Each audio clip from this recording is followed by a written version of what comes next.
Hello guys, it's Bliž from Ball Stroke Adventures. I was just looking at this very nice, uh, very huge Lake Ontario. You probably seen on more than few of my videos, Lake Ontario. Of course, because I'm in Ontario, Canada. But you know what? This is actually a very impressive lake. It's fucking huge. You would not believe that. When I came to Canada, uh, my first impression by seeing this lake is like, holy fuck, this is huge. Like I never seen such a big volume of water like this, like a fresh water, like Lake Ontario. But today we're not going to talk about Lake Ontario. We're going to talk about something else. Earlier today, it's winter. It's almost New Year's, and earlier today I was just going for a quick walk through the forest, and I didn't really have too much time. I didn't hike. I just went for a quick walk, and I came across something very neat, and I decided to take this with me so I can elaborate on this a little bit. It is a piece of bark, and it's softwood, conifer wood bark, and this is what we're gonna talk about today. Look at this. I'm not sure if you have any idea or not. It's very jelly. It's very jelly, like a pudding. And of course we're gonna talk about orange jelly fungus or mushroom. It's excellent survivalist food. Why? Because it's available all year round. It has ability to revive, which means after heavy rains, it will pop from the crevices of the bark of the softwood. It will appear like this, exactly like a pudding. Look at this, very gelatinous. And in dry periods it will shrink back, and then when you have more rain it will come back to life.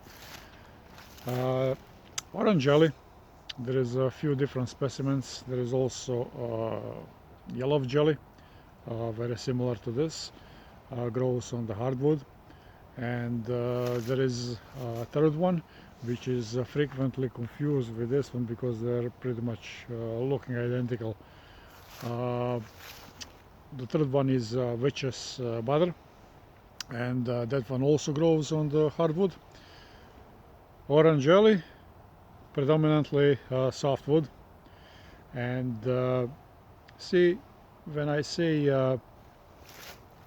survivalist food, again, because it's available pretty much all year round, it's quite amazing how in the winter, in the cold winter, we always have days here like -5, -10, and it's quite impressive that things are still alive. You can still find those things. It's not like everything is dead for the season. You can still find stuff in the forest. So all three specimens I just mentioned are edible. This one here, I'm gonna actually look at this. It's actually very pretty looking. It's very watery. You can eat them raw. Oh my god, so slippery. Oh, ah shit, I just lost this piece. You know what? I'm gonna eat straight from the bark, so I don't lose piece. It's very jelly. I just lost the piece. And you know what? When we're talking about taste, it tastes phenomenal, like no other mushroom, no bolete, no morel. Tastes really good. Of course, I'm just joking with you. It doesn't taste like much. It's completely actually tasteless. I mean, you can cook it at home, and but it's not gonna add any flavor.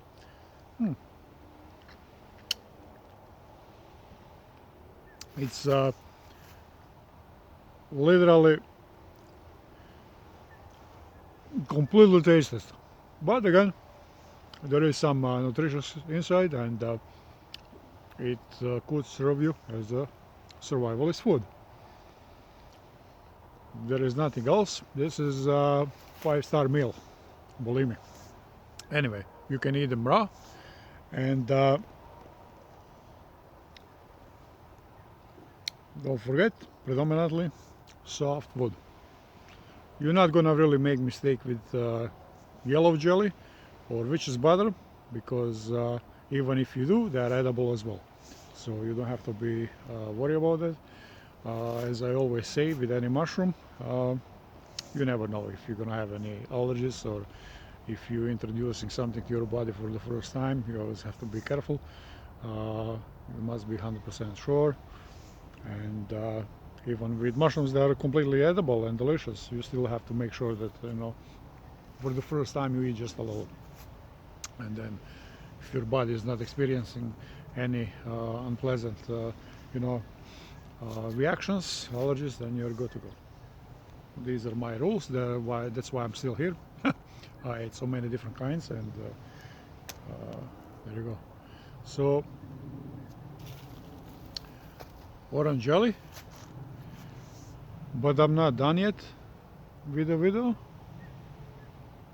because on my way here I figured I'm just gonna mention that since it was you know, in front of my nose, and I'm gonna take it from here.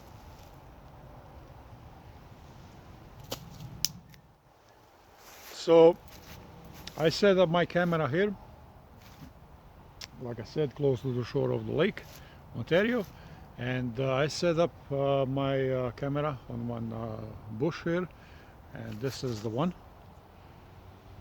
and this is the staghorn sumac. Now this is also really good. This is not a poison sumac. Poison sumac can create a lot of problems for you, like poison ivy, poison oak, leaves, and oils that plant has. But this staghorn sumac, see those flowers? You get them at the end of the season, and finally, when I cannot show you this right now, but you know, maybe next year I'll make a video about this. I just figure maybe something that you didn't know before. I'll mention this to you. So those flowers, these are actually berries. So at the end of the season, fall time, when there is no more leaves, you can see just a bush with a lot of this